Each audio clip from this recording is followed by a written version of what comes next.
Utang luar negeri Indonesia akhir tahun 2025 bertambah 1,56% dari akhir tahun sebelumnya. Khusus utang pemerintah itu naiknya cukup besar, lebih besar dari rata-rata keseluruhan tadi 5,48%. Namun 23, 24, 25, 3 tahun terakhir ini kembali naik. Akhir Desember 2025 ini adalah posisi utang luar negeri terbesar sepanjang sejarah Indonesia. Ini menerbitkan surat utang, berutang, duit hasil utangannya dipakai untuk apa coba? Ya bisa operasi moneter dan segala macam, tapi salah satunya adalah membeli surat utang pemerintah.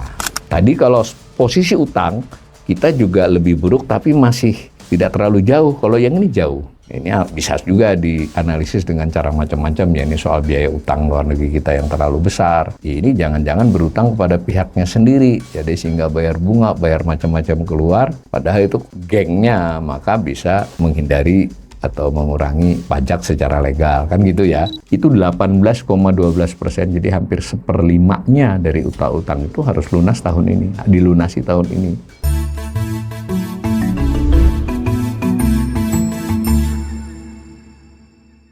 Salam cerdas, Ibu Bapak, Saudara-saudara yang saya hormati, berjumpa kembali dengan saya di kanal Awali Rizki dalam sesi assessment ekonomi. Kali ini yang menjadi topik assessment saya adalah utang luar negeri Indonesia. Nah, data utamanya adalah dari yang baru saja dirilis oleh Bank Indonesia pada tanggal 18 Februari lalu ya. Kondisi sampai dengan akhir tahun dengan 31 Desember 2025. Seperti biasanya memang Bank Indonesia yang bertugas mencatat, menghitung, menyajikan dalam dokumennya maupun dalam siaran persnya setiap bulan, rata-rata di pertengahan bulan untuk kondisi 1,5 bulan sebelumnya. Jadi dari sisi edisi Februari ya, datanya data sampai dengan Desember. Di laman Bank Indonesia itu ada siaran pers resmi ya dari divisi komunikasinya. Nah, ini covernya ini. Ada judul rilisnya juga, Utang Luar Negeri Indonesia Triwulan 4 Tetap Terjaga. Nah, saya sudah selalu mengingatkan pemirsa, judul-judul rilis Bank Indonesia memang selalu persuasif dan bernada optimis. Jadi tetap terjaga, berdaya tahan, seperti itu ya. Kalau terjaga itu nggak meningkat biasanya, maksudnya tidak turun ya. Kalau utang luar negeri kan kalau turun disebutkan turun biasanya. Kalau terjaga berarti naik itu sebenarnya. Nah kemudian yang lebih penting dia melampirkan dokumen ya. Ini yang mungkin buat pemirsa yang lebih serius, jangan hanya baca siaran persnya, dan media kebanyakan juga hanya memberitakan yang di siaran pers, ada kira-kira 4-5 paragraf ya. Sedangkan yang sebelahnya adalah cover dari dokumen yang menyertainya. Disebut Statistik Utang Luar Negeri Indonesia, SULNI ya. Kurang lebih 60 halaman setiap bulan dan banyak tabel di sana sehingga kita bisa melihat rinciannya. Nah, assessment ini berdasarkan SULNI edisi ini maupun edisi-edisi sebelumnya karena kita perlu untuk menyambung, untuk membuat time series supaya kita bisa melihat tren maupun mengassessment atas kondisi terkini dari tren tersebut. Saya ringkaskan dari kondisi terkini yang disajikan itu, posisi utang luar negeri Indonesia per 31 Desember 2025 itu sebesar 431,75 miliar dolar. Perlu diketahui ya tidak semuanya dalam US dollar, ada yang yen, ada yang euro, ada yang yuan, paling banyak itu memang yang dolar. Bahkan utang luar negeri ada yang denominasinya rupiah. Karena definisi utang luar negeri itu menekankan pada pihak krediturnya. Kita berutang kepada siapa? Jadi ketika pemerintah mengeluarkan SBN dalam rupiah, tapi itu dibeli oleh asing, yang dibeli oleh asing itu atau sedang dipegang oleh asing per 31 Desember itu, disebut utang luar negeri. Karena itu ada utang luar negeri yang denominasinya, nominal tertulisnya itu rupiah. Nah, kalau per 31 Desember ya harus diubah ya sebagai pernyataan sesuai kurs tengah pada waktu itu, kurs Bank Indonesia, kurs tengah Bank Indonesia hari itu dinyatakan dalam dolar. Ada 3 pihak, 3 kelompok yang disajikan secara umum. Pertama itu pemerintah, Jadi utang luar negeri pemerintah. Nilainya mencapai 214,67 miliar dolar Amerika Serikat ya. Saya ulangi, di sini sebenarnya ada yang rupiahnya, tapi didolarkan untuk disajikan dalam neraca. Itu kurang lebih hampir separuh dari seluruh utang luar negeri Indonesia itu adalah utang pemerintah, 49,63%. Lalu ada juga utang luar negeri Bank Sentral ya, Bank Indonesia itu 24,67 miliar, 5,72%. Sedangkan yang swasta itu sebesar 192,79 miliar, itu 44,65%. Swasta dan pemerintah ini saling bertukar ya, kadang pemerintah sedikit di bawah swasta ya, tapi secara umum dia berdekatan. Tapi belakangan ini memang utang pemerintah selalu melampaui utang swasta. Nah, kalau saya gambarkan dalam bentuk tabel seperti ini, jadi ada utang pemerintah dan bank sentral terdiri dari pemerintah dan bank sentral, Bank Indonesia maksudnya. Lalu ada swasta, itu ada swasta yang lembaga keuangan, berarti ada bank, ada lembaga keuangan bukan bank, dan ada swasta yang bukan lembaga keuangan.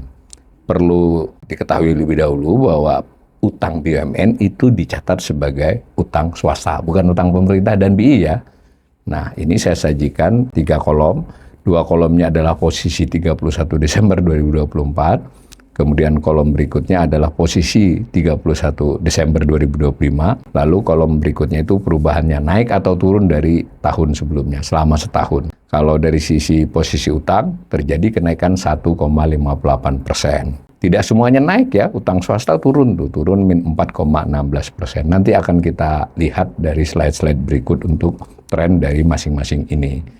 Tapi secara umum gambarannya begitu. Utang luar negeri Indonesia akhir tahun 2025 bertambah, meskipun termasuk tambahan yang tidak besar, 1,56% dari akhir tahun sebelumnya, 31 Desember 2024. Khusus utang pemerintah itu naiknya cukup besar, lebih besar dari rata-rata keseluruhan tadi 5,48%. Sedangkan utang BI turun, utang swasta turun, jadi pemerintah yang meningkat.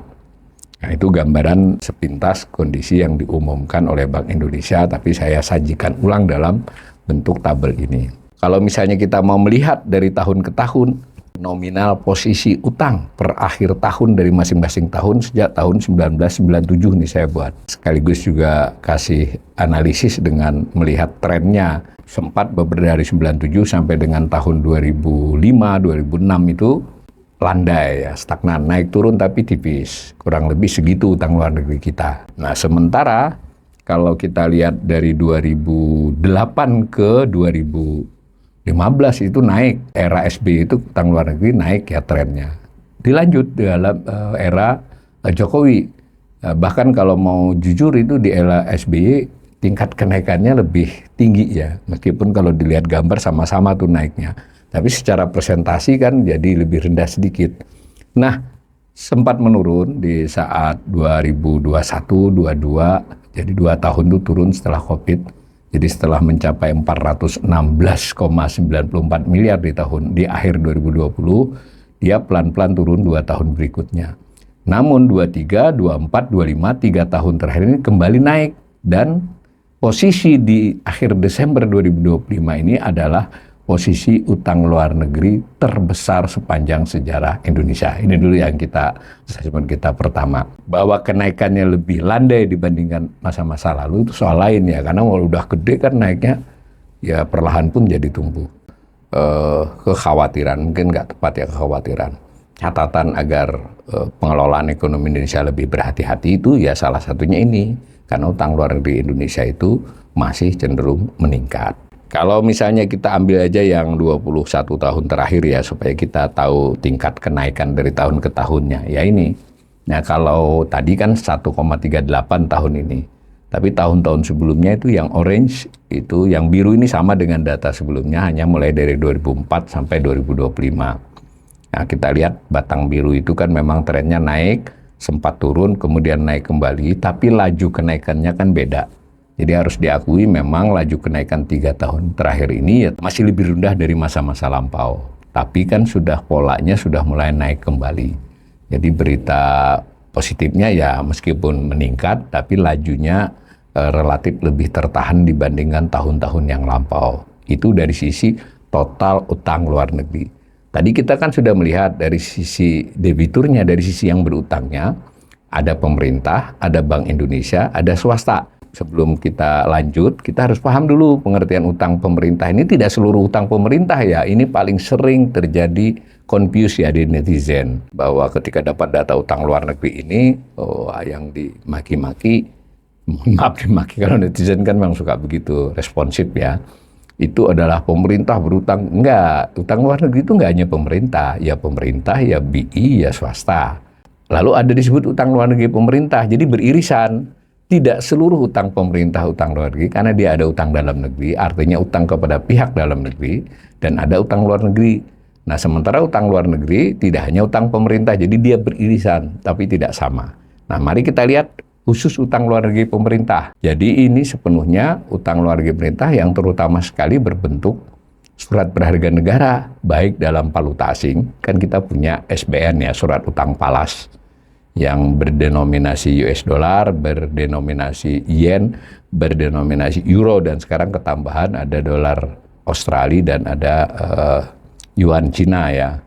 Tidak ada 5 mata uang yang kita pakai. Nah, tapi ada juga yang masih bersifat utang pinjaman ya, artinya proyek-proyek kita mau ke Asian Development Bank atau kepada para pihak tertentu atau kepada negara lain, kepada Jepang kah, kepada Cina kah, yang bersifat langsung utang pemerintah ya, nanti lain lagi dengan utang swasta. Maka posisi utang luar negeri pemerintah itu adalah 214,27 miliar. Nah, itu kalau kita kalikan dengan kurs masih lebih kecil dari utang pemerintah. Utang pemerintah kan sudah 9.638 triliun. Ini kan kurang lebih masih ya separohnya lah. Ya kalikan anggap aja 17.000 kan.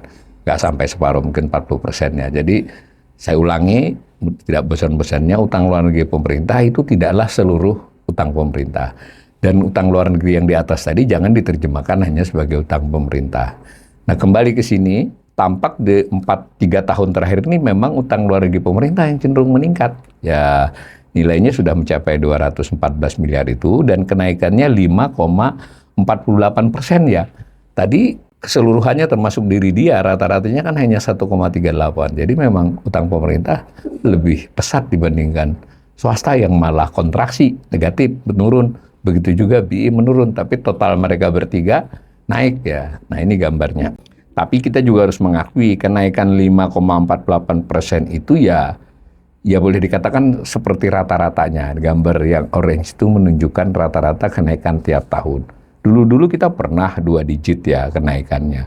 Tapi tahun sebelum ini juga kita pernah kontraksi ya. Artinya turun utang pemerintah itu di 2020. 2022 yang kontraksi ya. Tapi dibandingkan pertumbuhan 21, kemudian 24 lalu, pertumbuhan yang sekarang ini lebih tinggi. Jadi 5,48% itu relatif tinggi dibandingkan tahun-tahun terakhir ini. Namun kalau ditarik jangka yang lebih panjang, ini termasuk relatif tidak terlampau pesat ya. Cuman melihat sudah terlanjur besar, maka kenaikan itu kan presentasinya turun, tapi secara nominalnya cukup tinggi. Nah, 214,27 miliar itu adalah posisi utang pemerintah terbesar, tertinggi, terbanyak selama ini. Nah, itu dulu kita pegang ya. Jadi kita sudah mencapai level jauh, apalagi kalau ditarik ke tahun-tahun zaman Soeharto, ini tetap paling tinggi. Ya, ini utang luar negeri pemerintah dengan kenaikannya. Berikutnya bagaimana dengan utang luar negeri Bank Indonesia? Saya tidak buat presentasinya karena ada lompatan di beberapa tahun ini, sehingga kalau digambar presentasi kenaikan year on year-nya agak gambarnya susah. Jadi saya gambar begini saja, nominalnya saja. 2025 ini 24,67 miliar dolar. Memang turun dibandingkan tahun lalu yang rekor.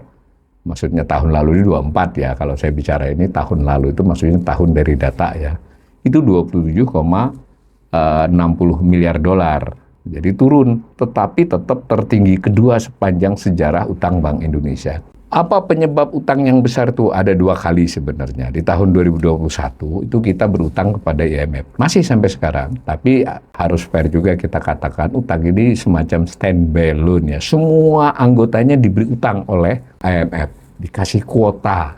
Bentuknya itu mata uang dia, jadi namanya SDR ya, Special Drawing Rights.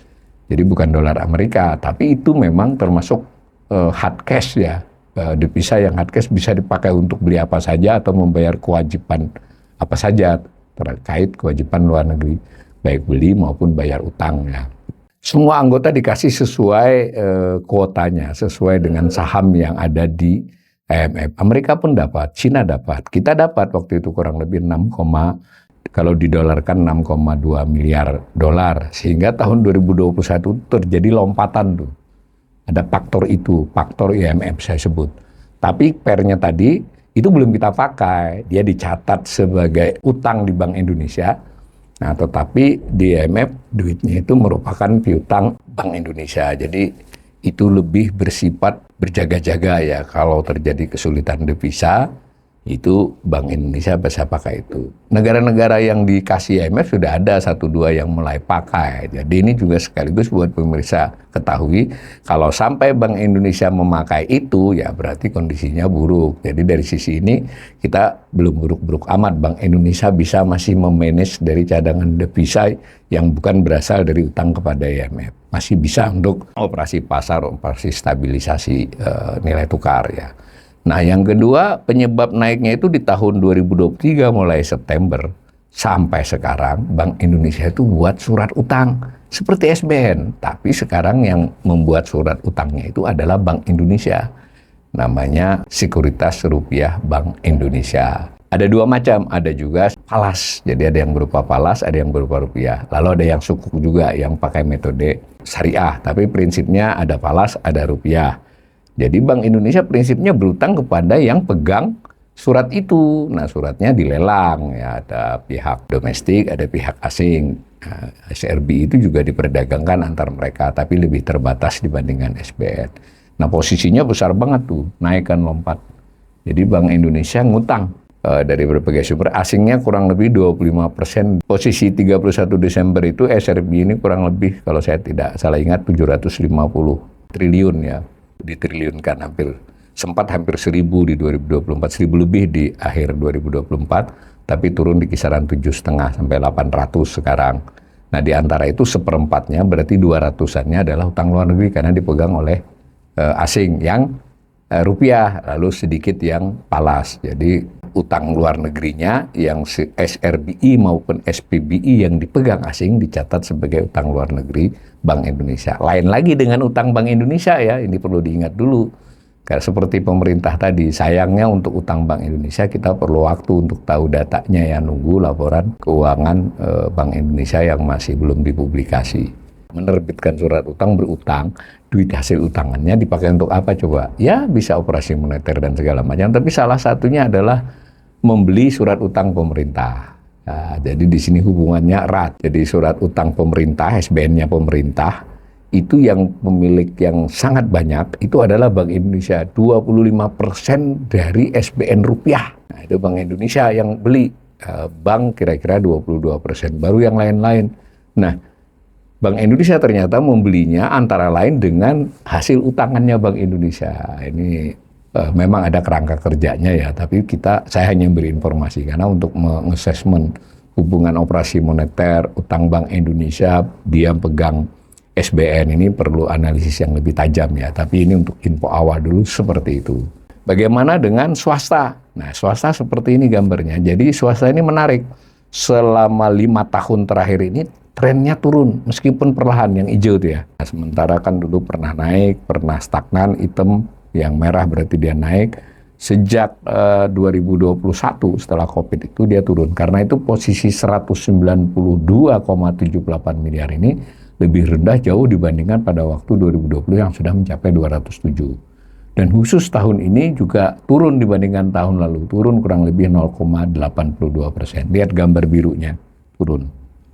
Nah, jangan lupa tadi saya sudah katakan di antara swasta ini seperempatnya sekarang nggak sampai ya, mungkin 23 sampai 24%-nya adalah utang BUMN. Dulu sempat mencapai 28% BUMN.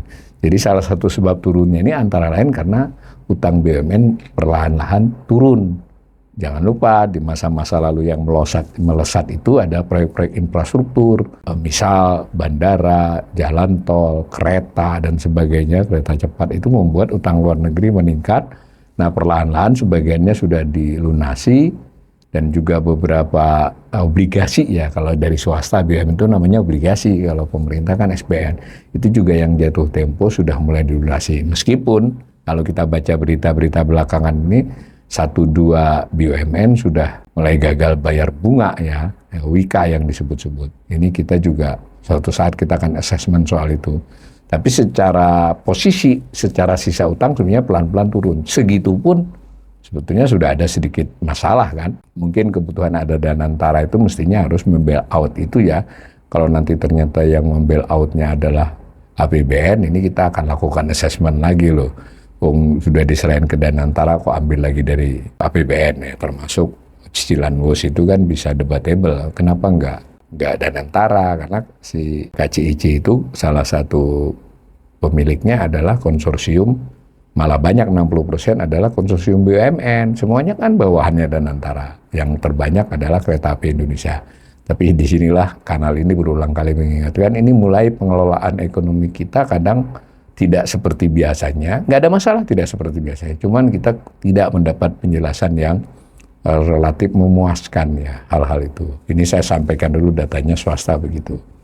Cara untuk menganalisis posisi utang luar negeri suatu negara itu biasa ya, sama juga dengan utang pemerintah. Bisa dikaitkan dengan PDB-nya. Saya ulangi ya, utang luar negeri tidak sama dengan utang pemerintah. Nah, data yang disajikan oleh Bank Indonesia, utang luar negeri posisi dibandingkan PDB itu 29,85% itu ya. Berarti 30% lah, jangan salah. Yang utang pemerintah kan sudah lebih dari 40,41%. Kalau khusus utang luar negeri masih 30%. Lalu nanti kita mau tahu 30% itu bagus atau enggak.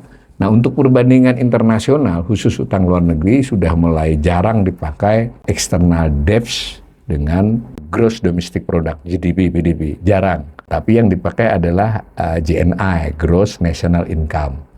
Nah, bedanya PDB dengan JNM apa? Kalau PDB itu basisnya domestik.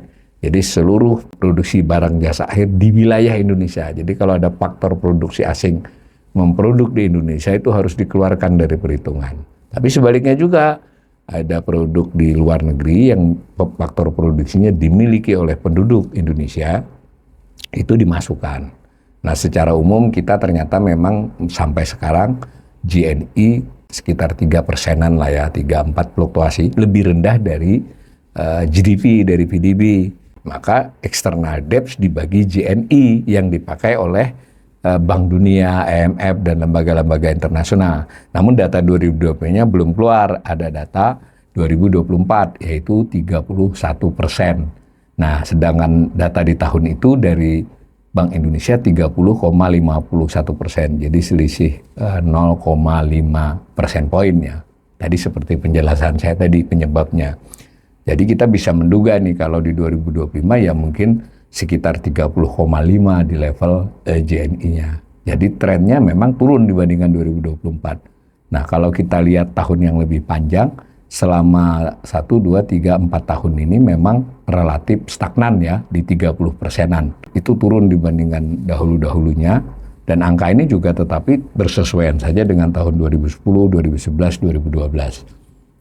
Dahulu kita sempat tinggi. Jadi dari sisi ini positif ya, artinya rasio utang luar negeri kita terhadap PDB ataupun terhadap GNI itu relatif bisa dipertahankan. Hanya saja untuk tahu ini baik atau buruk tidak bisa hanya dengan diri sendiri kan.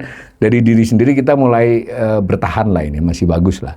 Bagaimana kalau kita bandingkan dengan negara lain? Jangan sampai kita suka pakai perbandingan kalau positif. Wah, kita pertumbuhan ekonominya paling tinggi, rasio utang kita, utang pemerintah ya. Jadi bedakan nih external debts dengan government debts atau public debts ya, utang publik atau utang pemerintah dengan external debt, itu dua hal berbeda. Kalau pas kita bagus, kita paling rendah dibandingkan yang lain. Nah, pas jelek kita nggak bandingin. Nah, ini kan jarang dikemukakan. Nah, saya coba bantu kemukakan dari data yang berasal dari International Debt Statistic. Ini dikeluarkan oleh International Debt Relief. Itu bagian dari IMF juga dan World Bank ya, saudaraan lah. Maka datanya sama. Datanya si IDR, data IMF, data World Bank itu sama.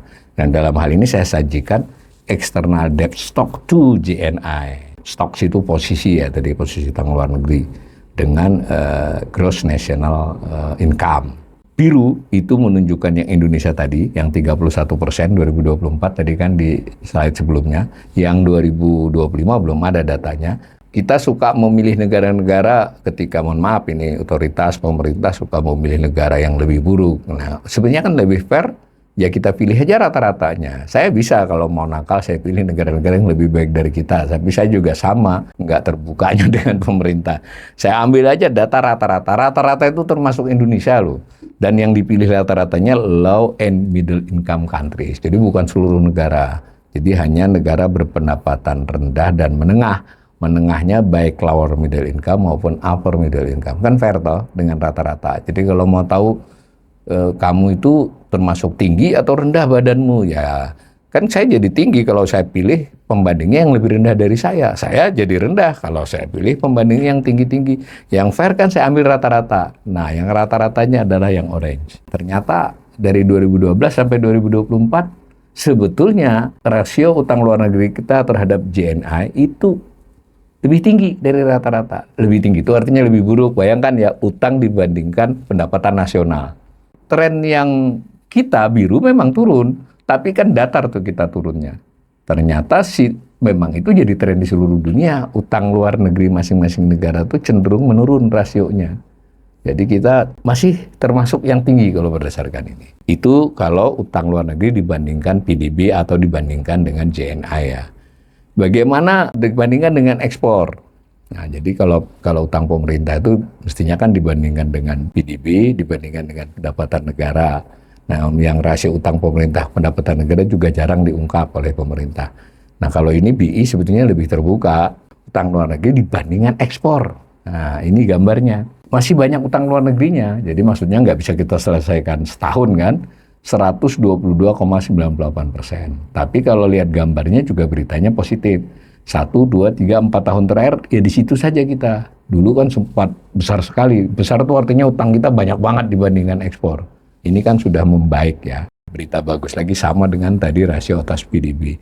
Nah, kembali kita coba bandingkan dengan negara lain. Nah, meskipun di sini ada sedikit perbedaan perhitungan ya, karena si IMF, EDR ini pakainya itu adalah penerimaan transaksi berjalan. Jadi ekspor barang dan jasa. Nah, sementara catatan BI relatif hanya ekspor barang saja. Kalau kita lihat ini, kita 135 di 2024. Kalau di sini tadi 128 ya. Nah, ini kalau kita lihat ini, tren kita yang Indonesia yang orange juga bertahan. Tetapi lihat, kita masih lebih tinggi daripada rata-rata negara berpendapatan rendah dan berkembang. Sama tadi dengan GDP tadi. Dari sisi ini kita tidak termasuk negara yang cukup bagus ya. Tidak buruk-buruk amat, tapi nggak bagus. Nah, gitu ya. Nah, ada cara lain juga. Nah, ini misal kita pada waktu kampanye kan Pak Presiden, waktu itu masih Capres Pak Prabowo, gitu saya akan bisa dorong sampai 50%. Dari pengalaman beberapa negara yang saya pilih ini, itu kalau di atas 50% berarti jelang atau sedang krisis. Nah, itu hati-hatinya dalam konteks ini, contohnya Thailand, Brasil, Argentina, Indonesia sama, pernah sama-sama di atas 50%. Itu bisa dilihat ya gambarnya. Nah, kalau saat ini kita juga tidak buruk-buruk amat. Kita lebih baik dari Argentina ya, lebih baik dari Thailand, dan kita sedikit lebih buruk dari Brasil. Dari sisi tadi yang rasio JNI tadi. Nah, kalau dilihat ini ya bisalah kita mengatakan Indonesia utang luar negerinya masih manageable, masih terkontrol. Kalau tidak ada kejadian yang aneh. Tapi kan lompatan tuh bisa tuh. Dari datar, tahu-tahu melompat. Tidak hanya kita, ini contoh 4 negara. Ada lagi cara melihat yang lain yang namanya debt service ratio. Jadi debt service ratio itu sama dengan utang pemerintah. Jadi beban pembayaran utang luar negeri, ya, bunganya dan cicilannya dibandingkan dengan pendapatan. Dalam hal ini yang dipakai adalah ekspor, bisa juga dipakai current account. Nah, saya berkali-kali mempelajari cara BI menghitung ya, ada yang disebut tier 1, tier 2. Jujur saja, kadang saya paham, kadang juga bingung karena BI tidak menyebutkan angkanya masing-masing, langsung keluar rasionya. Baiklah, kita terima cara menganalisis membagi tier 1, tier 2 itu ada perbedaannya. Jadi ketika di tier 2 itu tidak hanya bayar bunga, tapi bayar kewajiban-kewajiban yang lain terhadap utang luar negeri itu, termasuk jenis utang yang kemudian memberikan penghasilan dividen apa segala macam ya, bunga dan keuntungan segala macam. Sehingga saya tidak tahu cara ngitungnya. Sebenarnya kita berharap BI itu mencantumkan aja angka dengan berapa. Jadi rasio itu kan adalah ada pembilang, ada penyebut kali 100%. Nah, kalau kita menerima ukuran dari Bank Indonesia, trennya tren positif ini ya. Debt service itu beban utang ya dibandingkan pendapatan. Dalam konteks ini pendapatan pastilah ekspor ya. Atau yang lebih luas dari ekspor barang dan jasa. Kalau kita lihat itu, data BI baik memakai definisi tier 1 maupun tier 2 itu membaik. Beban utang luar negeri kita itu menurun di 2025. Kita lihat lagi perbandingan. Nah, yang di lain itu konkret itu nggak pakai tier, hitungannya debt service dengan ekspor aja. Nah, dalam hal ini ekspornya ekspor barang dan jasa ya, jadi tidak hanya barang. Jadi lebih besar nilainya sedikit di bagian penyebutnya ya. Jadi pakai data current account, penerimaan dari transaksi berjalan. Sedangkan debt service-nya ya tadi semua pembayaran terkait beban utang, mau itu cicilan, bunga atau biaya-biaya lainnya. Nah, kita 25%, jadi biru ya. Itu sedikit meningkat dibandingkan 2020, bukan sedikit meningkat dibandingkan 2023. Tapi 25 itu juga nggak tinggi-tinggi amat, karena kita sebelumnya pernah mencapai 39,48 ya. Nah, di sini yang beberapa kajian menyebut angka yang aman itu sampai 25% ya. Ini pas lah di limit aman. Tapi hati-hati kita, rata-rata low and middle income. Itu termasuk kita loh di orange itu. Itu hanya 13. Jadi dari sisi beban utang luar negeri, kita lebih berat cukup jauh dibandingkan rata-rata negara-negara berkembang lainnya dan negara-negara berpendapatan rendah. Tadi kalau posisi utang, kita juga lebih buruk tapi masih tidak terlalu jauh. Kalau yang ini jauh. Ini bisa juga dianalisis dengan cara macam-macam ya. Ini soal biaya utang luar negeri kita yang terlalu besar. Nah, atau kalau yang lebih advance, ya ini jangan-jangan berutang kepada pihaknya sendiri. Jadi sehingga bayar bunga, bayar macam-macam keluar. Padahal itu gengnya, maka bisa menghindari atau mengurangi pajak secara legal. Kan gitu ya. Ada namanya transfer pricing. Tapi nanti kita itu perlu kajian lebih dalam ya. Ini bisa membuat kita bertanya-tanya begitu. Tapi bagaimanapun faktanya beban pembayaran utang luar negeri kita itu lebih tinggi dari rata-rata negara berpendapatan rendah dan menengah lain. Lalu ada cara juga melihat lainnya, yaitu dari sisi jatuh tempo. Yang jatuh temponya karena ini 31 Desember setahun ke depan ya, sampai setahun 31 Desember 2026. Nah, tetapi yang dihitung bukan utang itu jangka pendek atau jangka panjang, dia mungkin utang jangka panjang atau jangka menengah, tapi kebetulan tahun ini dilunasinya berapa. Jadi makanya disebut rasio utang jangka pendek menurut waktu sisa. Jadi waktu sisa setahun ini yang harus dilunasi yaitu berapa. Lalu dicari persennya atas apa? Atas total utang. Jadi tadi kan misalnya kita berutang berapa tadi, 430-an miliar dolar yang harus dilunasi tahun ini berapa. Jadi kita banyak ya ternyata ya. Jadi kita kalau melihat angka ini itu 18,12%, jadi hampir 1/5-nya dari utang-utang itu harus lunas tahun ini, dilunasi tahun ini. Tapi berita baiknya 18,12 ini ya nggak tinggi-tinggi amat juga sih, lebih tinggi dari kebanyakan tahun. Tapi tahun lalu malah lebih tinggi. Jadi ya sebutlah terkendali. Ini juga kita bisa bertanya-tanya secara negara lain bagaimana, kemudian secara best practices bagaimana. Masih termasuk cukup tinggi ya ini dibandingkan yang lain. Lalu kalau dibandingkan cadangan devisa, nah kalau kita mendapat pengumuman itu kan ini cukup untuk membayar impor sekian untuk pengumuman cadangan devisa. Nah, tapi saya ambil aja dari data Bank Indonesia sendiri, bukan data saya ya. Posisi utang jangka pendek kita yang harus dilunasi setahun, itu sudah mencapai hampir separuh dari cadangan devisa. 31 Desember itu cadangan devisa kita 152 ya kalau tidak salah. Ya. Bulatkan 150, berarti 75 miliar dolar kita kurang lebih kewajiban setahun ke depan ini untuk dilunasi. Nah itu angkanya juga relatif tidak tinggi juga, tapi juga tidak rendah kan. Ya kita bertahan di kisaran separuh dari utang posisi cadangan devisa. Kalau mau aman ya harus lebih banyak lagi ya. Informasi terakhir untuk saya nilai, itu kita kan utang luar negeri itu kan tadi saya katakan sekali lagi, ada yang berupa valuta asing, ada yang rupiah. Meskipun utang denominasi rupiahnya kepada luar negeri. Contoh yang paling mendominasi adalah tadi SBN. Jadi pemerintah mau surat utang dibeli oleh asing, berarti kan berutang kepada asing. Bank Indonesia buat SRBI rupiah kan, tapi dibeli oleh asing. Nah, valuta asing itu kurang lebih 81,77%, 352,45 miliar dolar, yang berupa rupiah 79,28 miliar, 18,31%. Ini kadang dinarasikan juga, nggak usah khawatir utang luar negeri kita itu kepada pihak domestik. Nggak sepenuhnya benar ya.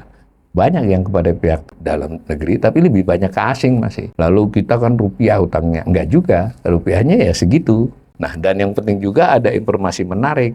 Amerika Serikat sebagai sebuah negara, itu memberi piutang, berarti kita berutang ke dia, itu kan hanya 27 miliar dolar. Tapi yang dalam bentuk mata uang dolar, jadi bukan hanya punya Amerika. Jadi banyak negara lain itu mengutangi Indonesia baik itu dengan mata uang dolar, termasuk Cina ya. Nilainya 271 miliar dolar. Jadi 10 kali lipat dari utang Amerika. Nah, Jepang saja itu sebetulnya yang yennya itu tidak sama dengan piutangnya dia, ya selisih sekitar 2 miliar dolar. Tapi begitu juga Cina, sekitar separuh dari utang itu pakai dolar gitu. Nah, apalagi Singapura, ini paling aneh ini. Kita utang terbesar itu ke Singapura sebenarnya, utang luar negeri itu. Ngomong lembaga keuangan, mau dia beli SBN atau apa saja. Juga ada kecurigaan itu orang-orang kita juga, perusahaan orang-orang kita juga, itu lain. Ini kan data nggak nyebut itu. 55 miliar dolar. Sementara dia nggak pakai di Singapura dolar ya, pakainya dolar Amerika. Singapura dolarnya malah cuma kurang dari 1 miliar ya. Nah, ini apa maksudnya dari ini ya, kita perlu waktu juga untuk melakukan yang lebih tajam. Ini info awal ini membuat mengapa nilai kurs rupiah terhadap dolar itu menjadi sangat penting sekali, karena memang dolar Amerika itulah yang mendominasi. Nah, saya tutup ya uraiannya. Secara umum, kondisi utang luar negeri Indonesia sampai akhir tahun 2024 tidak mengindikasikan soalan yang buruk atau ancaman gagal bayar. Beda ketika saya menganalisis utang pemerintah ya. Saya utang pemerintah sedikit khawatir ada potensi gagal bayar bunga. Tapi kalau untuk utang luar negeri, dari data-data yang ada, kita relatif cukup baik ya. Nah, berbagai indikator, tadi rasio-rasio pun tidak terlampau buruk. Tapi tidak bisa dibilang bagus, kita lebih buruk dari banyak negara, dari rata-ratanya. Dan perlu juga dicermati, utang luar negeri pemerintah dan Bank Indonesia lah yang meningkat lebih cepat dari biasanya. Justru yang swasta bisa bertahan, termasuk BUMN. Tapi BUMN yang relatif turun itu pun sudah mulai ada yang kena masalah kan. Sebagian besar denominasi ULN itu adalah US dollar. Nah, risiko bisa membesar ke semua ini yang kelihatan baik-baik saja jika ada external shock. Demikian analisis saya, mudah-mudahan bermanfaat buat pemirsa.